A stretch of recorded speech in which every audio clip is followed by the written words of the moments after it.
Bien-aimés frères et sœurs en Jésus, la grâce, la paix et la miséricorde nous sont données de la part de Dieu le Père et de Jésus-Christ, son Fils, notre Sauveur. Amen. Pour notre méditation de ce jour, nous allons chanter à la gloire du Seigneur le tout premier cantique de chant de victoire. Mais nous lirons ultérieurement le psaume 19, le tout dernier verset qui est le 15e. Avant la lecture, donc, chantons « Grand Dieu, nous te bénissons ». Grand Dieu, nous te bénissons, nous célébrons tes louanges éternelles, nous t'exaltons. De concert avec les anges et prosternés devant toi, nous t'adorons, ô grand roi, et prosternés devant toi, nous t'adorons, ô grand roi. Nous te bénissons et t'adorons, Seigneur, pour ce jour merveilleux, mais également pour la parole que tu nous as préparée. Accorde-nous la grâce de la saisir, au nom du Père, du Fils et du Saint-Esprit. Amen. Psaume 19, verset 15. Là, il est écrit: « Reçois favorablement les paroles de ma bouche et les sentiments de mon cœur, ô Éternel, mon rocher et mon libérateur. » Amen. Bien-aimés frères et sœurs en Jésus, cette parole se trouve à la fin d'un psaume qui parle de la manifestation de l'Éternel dans le cycle même des jours, mais également de la beauté et de la bonté de la loi de l'Éternel. Et cette parole est une prière que le croyant adresse à son Créateur, une prière afin que le Créateur reçoive favorablement les paroles de sa bouche et les sentiments de son cœur, parce que l'Éternel est son rocher et son libérateur.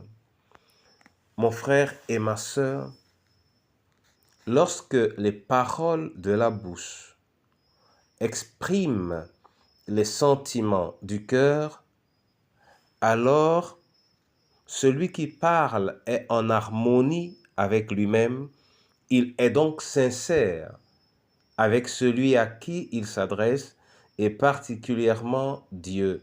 Et le Seigneur aime ceux qui lui parlent en vérité. D'ailleurs, s'il y a un point de contact réel entre nous et Dieu, c'est notre cœur. S'il y a une chose dont le Seigneur se préoccupe véritablement en nous, c'est notre cœur. Alors lorsque notre bouche est en harmonie avec notre cœur, nous faisons la satisfaction de l'Éternel et naturellement, nous pouvons être exaucés. Que l'Éternel, à travers cette parole, nous rappelle ce qui est écrit dans l'Évangile. L'heure arrive et elle est déjà là où les vrais adorateurs adoreront l'Éternel en esprit et en vérité. Voilà les adorateurs que l'Éternel préfère, que l'Éternel aime. que tu sois cet adorateur au nom de Jésus-Christ.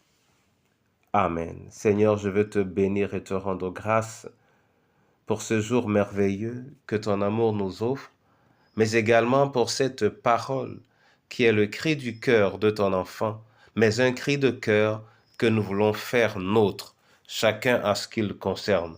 Oui, Éternel, reçois favorablement les paroles de ma bouche et les sentiments de mon cœur. Toi, Éternel, mon rocher et mon libérateur. Et lorsque, Seigneur, nous venons devant toi dans notre prière, conforme à ta volonté, que nous soyons exaucés. Nous n'avons aucun autre refuge que toi. Nous n'avons aucun autre appui que toi. Nous n'avons aucune autre espérance que toi. Entre tes mains et en ce jour, le veuf, la veuve, l'orphelin, le prisonnier, le malade, entre tes mains, Seigneur, nos différentes familles, entre tes mains, ton Église, et particulièrement en cette saison, notre pays, afin que toutes les perspectives que nous avons devant nous, tous les rendez-vous sociopolitiques qui sont les nôtres, puissent se déployer de manière convenable. Que ton esprit en soit le maître, que ton esprit en soit le maître, et que ce jour particulièrement reçoive une grande onction de ta présence à travers l'œuvre de tes serviteurs, où qu'ils se trouvent, au nom du Père, du Fils et du Saint-Esprit. Amen.